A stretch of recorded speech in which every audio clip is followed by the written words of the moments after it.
gracias al espacio de convergencia académica. La verdad que es muy importante. Yo fui siguiendo otras charlas también que tuvieron y me parece que es fundamental. Es una forma de sostenernos, acompañarnos, de pensar juntos. Así que, bueno, agradezco el espacio. Y bueno, y agradezco obviamente a todos los que se inscribieron y están participando, y que van entrando y fueron saludando también.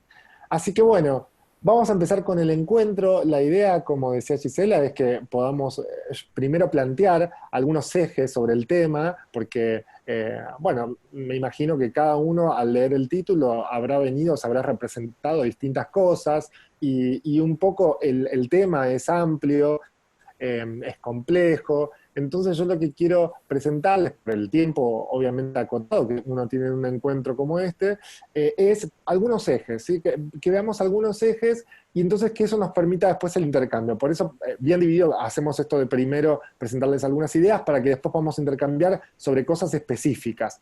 Eh, entonces, voy a ir pasando. Esto es la presentación que ya me dijo Gisela, pero sí como para mostrarles desde dónde les voy a hablar, que es la multipertenencia. Yo soy bastante inquieto.